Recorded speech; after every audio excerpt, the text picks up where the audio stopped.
The recording has started now. Brilliant. So I'm going to start right at the beginning, really. So just to kind of confirm, so the event is taking place on the 2nd of November. The fair will be running from 11 a.m. to 4 p.m. We recommend that perhaps you have at least 1 or 2 representatives on the stand kind of at any one time. If you've got more, that's great. But that would kind of be the minimum that we would say. We're also asking if you can complete the fair, your fair profile by Tuesday the 25th. So I think that's next Tuesday, just because we will be opening up the fair to the students ahead of the fair, so they can begin having a look around, having a browse, and start to book in meetings and things with you. So as I said at the start, I'll be your main point of contact. By all means, kind of direct anything at Christina. But if you need anything ahead of the day, kind of from a technical kind of point of view, if you're struggling, any technical issues, which I hope that you won't, but yeah, send my way, and we'll be able to help. Also, the platform is designed for it to be as interactive as possible. So as well as that students can view your profiles and book in meetings with you, it's recommended that you do the same. You be proactive. There will be an attendee list that you can sort through, and you can send messages to students, letting them know who you are, about your opportunities, and what kind of activities and initiatives that you're running. You can send messages and you can book in meetings with students. And we really do find that the exhibitors who are proactive in their approach at the fair do really get the most out of it. It's not like an in-person fair where you can just rock up with your tablecloth and expect people to come to you. Do be proactive in your approach. And as I said, we do find that those people who do that do have a better experience. But yes, students can reach out to you guys as well. So on your stand, and I'll go through all those interactions shortly as well. For the fair, we recommend that you use Google Chrome if you can. Please, outside of any secure networks, outside of any kind of VPNs, just because it will impact, you'll be able to access the fair. It just may mean that you have problems connecting to the one-on-one video meetings with the students. So if you think that that's going to be a problem, please get in touch with your IT teams ahead of the fair day, just so we can restrict any kind of firewalls or secured networks or anything like that. So that's just kind of a few kind of pre-event things. And then for platform itself, so once you've completed the onboarding form, you will either hear from myself or my colleague Fern. She will send you a link to the platform and invite you to log in. It's worth noting that it is the same registration page for students and exhibitors, so there may be just a few things that you just need to kind of quickly whiz through, but there is the option that NA, I'm an exhibitor, that doesn't obviously apply to you. Please complete your profile as much as you can, put a photo, put a job description, kind of who you are, what you do. We find again that helps students in their confidence in when they do reach out to you. But then when you're actually in the fair, this will be the first page that you see, and you get the same view as the students. So you can see exactly what's going on. You get the same view as everybody taking part. There's a couple of welcome videos that the university team have put together, some how-to guides. And things all for the students' purposes. And like Christina said, if you need any help on the day, go to exhibitors at the top, and there is a help and information. There's some short sharp videos, a couple of minutes long, about some different interactions, and I'll also put this recording there as well if you've got any colleagues that would like to watch this back. So this is the platform. So you've got some icons at the top and some icons down the side. But let's start off by showing you what a booth would look like. So this is how here is how they all appear. They're all in alphabetical order. I just spotted a really good booth. This company have updated their booth really nicely, and it's just worth, so everything that you can see is customizable, so and all that you can do. So the header image, this can either be an image or it can be a video. You can upload your logo, an About Us section, social media links. You can create a call to action. And again, this title, this button, and where it links to, again, you can all update that. You can add videos in. You can create a section that is information and news, or you can put vacancies. So you put images and they can click and that links out, and all your people will be listed as well. All your people are listed in alphabetical order. So students can click on the profile. They can find about. They can select meeting times to have a book a one-on-one meeting, or send a chat message as well to reach out that way. So that's what the exhibitor booths can look like. When you've been added to the fair platform, by completing the onboarding link, you will be able to click here at the top in the right hand corner, and you should see exhibitor dashboard. If you can't see that, it means that we've not updated your permissions just yet. So if you need to add any extra colleagues or anything like that, anybody needs to be added to your booth, send me a message directly and we can upload that for you. So exhibitor dashboard is where you edit your profile. If you click edit profile at the top, you can see here, so logo, banner, image, the About Us description, all the contact details, the social media links. You can upload brochures, create the custom call to action, and any banner images as well. And it's just worth noting that whenever there is something to upload, the platform is really intuitive and it tells you exactly what you can upload, and the specifications and how many you can upload. The images at the top, it says profile images should be this size and this size, and what the limit is. So again, hopefully really nice and easy and hopefully nice and straightforward. All I would just ask is that you just remember to click save at the top every time you do make changes, and you can kind of flit in between. You can go in between back and forth. You can press save, you can go back into the exhibitor section, see what it looks like, and kind of see if you need to make any changes. So that's edit profile. Team members, here is where all your team members will be listed. So you can't add or remove anybody. If you need anybody to be added or removed, send me a message and we can do that. This just shows the list who else has access to your dashboard. Products and services. This can be relabeled to whatever you like, whether it is graduate roles, whether it's vacancies. It comes up as standard as default as product, but you click add product and you can add a name, whether it is the graduate role, description, label, and an image. And again, just make sure you click save and that will also appear on your booth. If you want to add videos, you can add videos. And again, it tells you can add a caption, whether it's YouTube or Vimeo. It tells you that you can add up to 20 videos as well. And then analytics analytics. So on the day, you'll be able to see who has viewed your booth, how many videos you've had views, how many people have downloaded everything. So that's all kind of visible to you, so you can see your progress, you can track the progress as you go. And at the bottom as well, you have something called engaged users. So you can see who has viewed your profile. You can see who has clicked on your exhibitor profile. And so if you did want to be proactive and follow up, you can see, and I can click on Christina's profile and it will show her that she's viewed my booth, she's viewed it a couple of times. I can send her a message as well to say, hey, I can see you're interested in us. Do you want to chat? Do you want to set up a meeting? Do you need any more information? So that's a good place to start because they're already engaged students. So that's setting up your booth. We touched on this. If I go back to this one,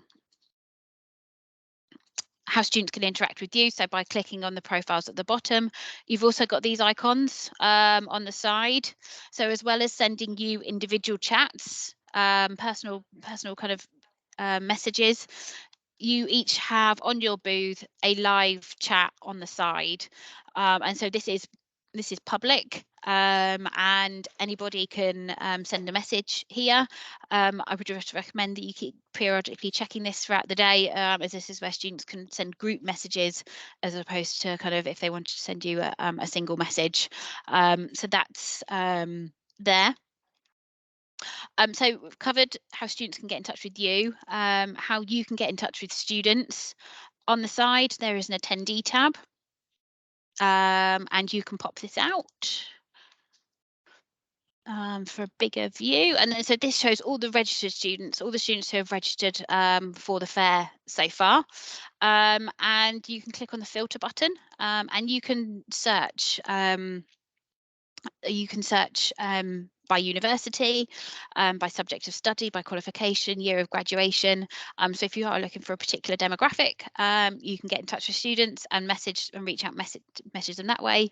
You can click on their profile, you can view their details, and again, send them a chat message or send them a meeting request. And now, so I don't show any student details, I'm going to flip over to my test page. And so here I've got the attendees here for me to reach out to. That again, I can search depending on degree or university. I can click, you can see their profile. There is the option for them to upload their CV and things. I can see someone's asked questions about when do we expect to have students registered their profiles by. They're having constant messages being sent to them all the way up into the fair to encourage them to complete their profiles as much as they can. So I can send Chandler a message. I can either send him a chat. As an exhibitor, reaching out to a student to say, hi, I can see you're studying engineering. We've got engineering roles. Are you interested in having a meeting later? So that can be sent, or I can send him a meeting request. It will come up with available times. So for 1:15 this afternoon, it comes up with some default text, but I'd recommend that you change that to say I'd like to have a chat with you about our engineering roles, and Chana will receive a notification in the platform. He'll also receive an email, and that will show as pending until that's been accepted. And you can access all your meeting requests at the top here. So where the paper airplane is, that is messages. So any incoming messages, they're all listed there. If you click on the calendar, that's your schedule, and view your schedule for the day. You can see the ones that have been booked in already. You can see Chana is there, and he that's pending, and so as soon as he's confirmed, that will go green. It's worth noting that your calendar is set to be available all day as default. So if you're only attending for the morning or only attending for the afternoon, you wanted to block out some sessions, you need to go in and do that yourself. And you can just block out the 15-minute slots. So the meetings are 15 minutes. It all happens within the browser, within the window. They are just one-on-one. But to carry out a meeting, you'll get a notification when it's due to start. You can come into your schedule. You can click on the time. It will say join meeting.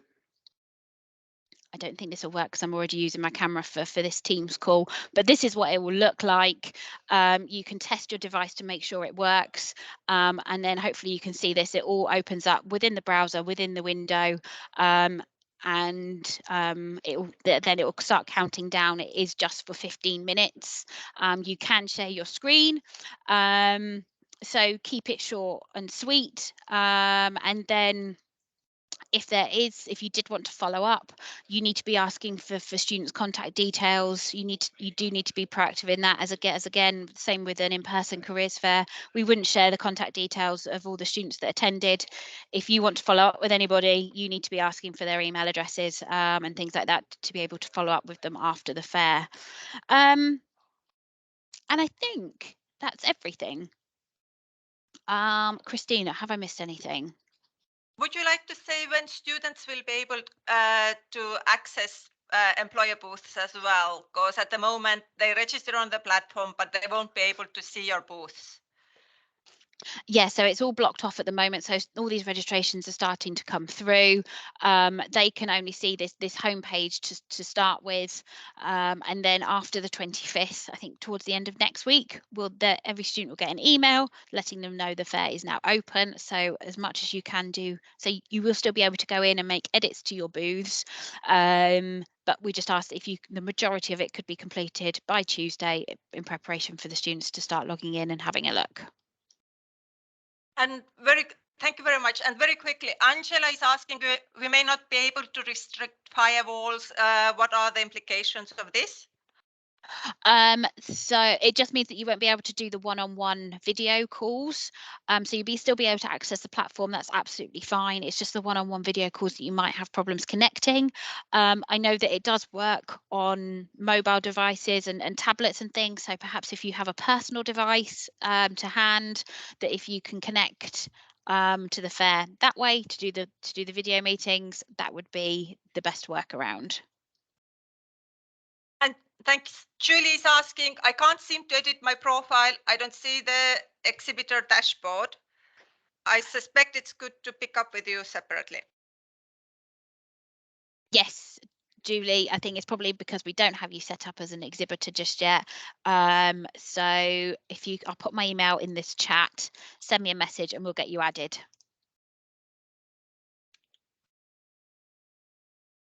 And I think we have hands up as well. Karen.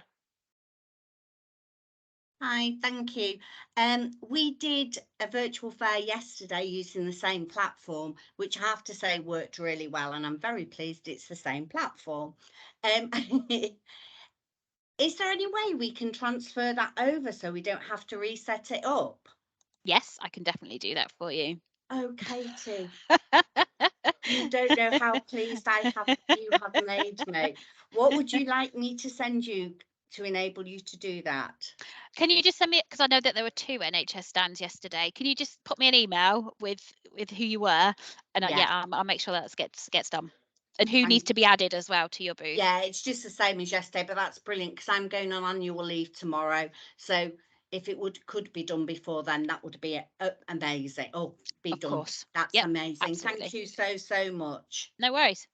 But for those people that haven't done it, as somebody who was a newbie yesterday, it was really easy. And at first you were like, oh goodness, but actually it was a really useful tool for us to use.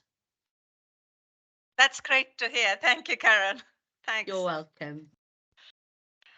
And Katie, could you please go through over again how about adding how to advertise jobs? You said you can make a little like sort of banners things done. Yeah, so what I would suggest is, so in products and services, in your exhibitor dashboard, I would change the label so it reads graduate roles or vacancies or something like that, and you add product. So I know that the wording isn't particularly great, but it won't come up as product and services. It will come up whatever the label is. And then maybe if I can show you here. And then so you can put a image to it. You can say that it's graduate scheme. So you can see that I've changed it to graduate roles from products and services. Students can click on it, find out more. And that would be the best way to add your roles. And we have hand up, Paula. Yeah, thanks for that. So if I understood correctly, because I did try to do that a couple days ago for, the vacancies. However, it does not give you, like for the description, you can't actually put a full job description in there. So then I guess in that sense, it would just be something like really short. And Yeah, if you could just maybe add a sentence or two, and then link out to perhaps the main job description, okay. and the apply link.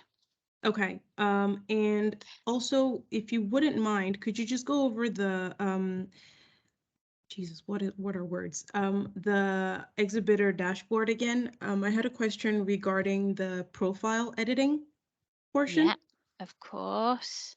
Thank you. So yeah, so in the Yeah. top right hand corner, you click Yeah. on your name, you go to the exhibitor dashboard and then edit profile. Yeah. So thank you. Going down, I just had a few questions regarding the CTA. Yeah. So the call to action. Yeah. And then that is what would you suggest putting here exactly? Maybe if you've got maybe like a main graduate page, early careers page or something like that that you want to link to.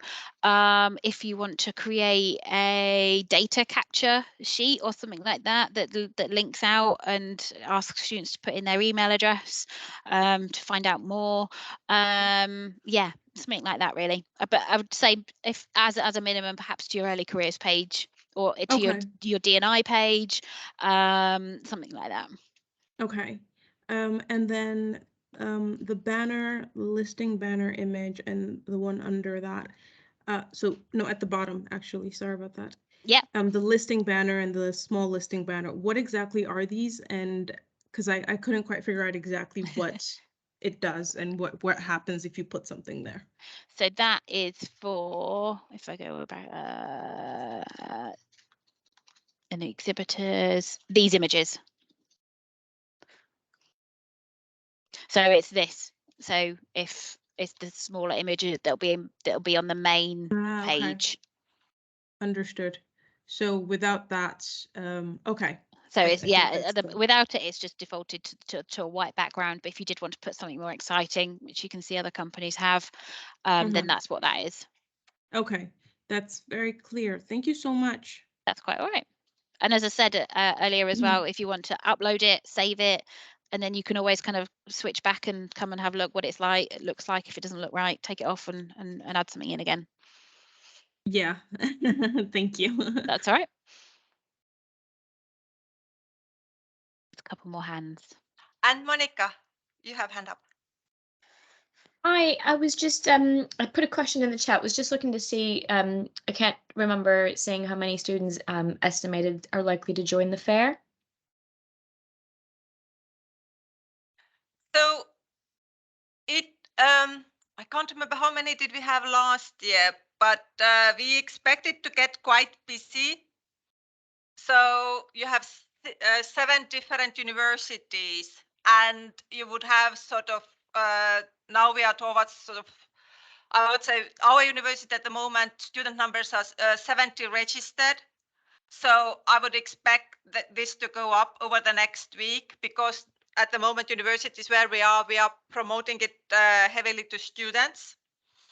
So if you imagine sort of 7 universities, let's say 100, 150 to 200 students, it can get quite busy.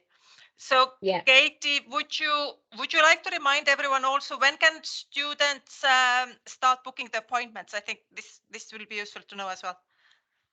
I can't remember the date that we agreed. What was the date that we agreed that it was going to open? 1st of November. Oh, there you go. Yeah.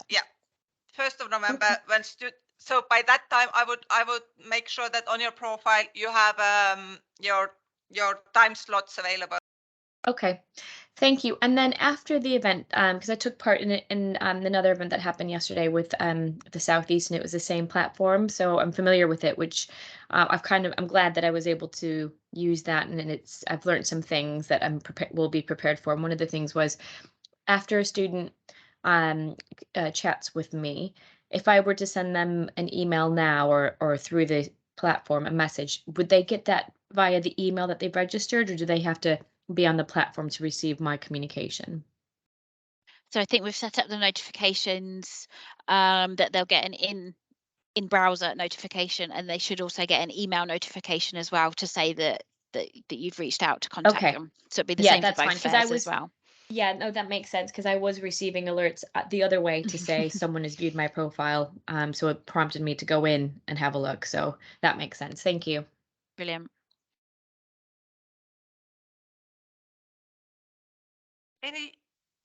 Yeah, we have one more hand up. Sorry, Nwande, if I pronounced it incorrectly, your name, but please go ahead.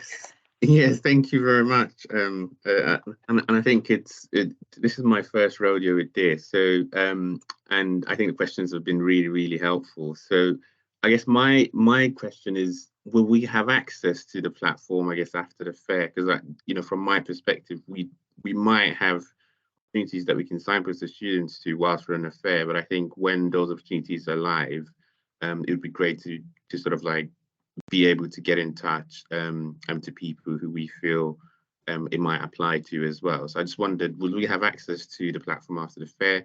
And are there any more that will be coming up in the future that we might also attach ourselves to?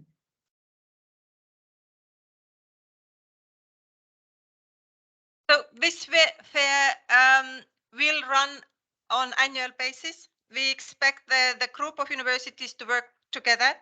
We are also in a sort of, we have our first thoughts how we could work even sort of more and more closely and develop different events. But on this particular platform, I don't know, Katie, if from your side, but from our side, we would use the platform on annual basis for InclusiveFutures virtual fair. But I think the platform will remain open for about a month after the fair for you to access the data and things. It does depend on how proactive the students are about getting those notifications and logging back in. So as much as that you can do on the day of the fair, gathering any kind of details, letting people know, signposting them, that's what we recommend. Don't rely on having access afterwards.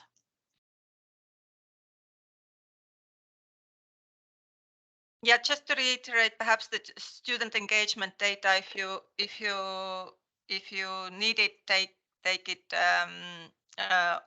towards the end of the day by yourself from your dashboards. Any other questions or comments? Yeah, I can see a question about time slots and how people set up their schedules. So within the platform, as I said, yeah, it's defaulted to be set available all day. So if you do need to block off any time slots, you click on my schedule at the top, view my schedule, scroll down to the time of the fair, and you just oh, I'm in the wrong page. Here we go. So my schedule, meetings, and then double click or click one click to block out your calendar time and save that. And you can see that that's blocked out. And then so if someone was to go onto your profile, that time slot won't show up as a slot available. Hope that helps.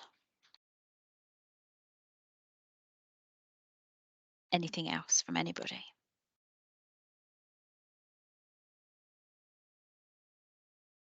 Wonderful. I think that's everything.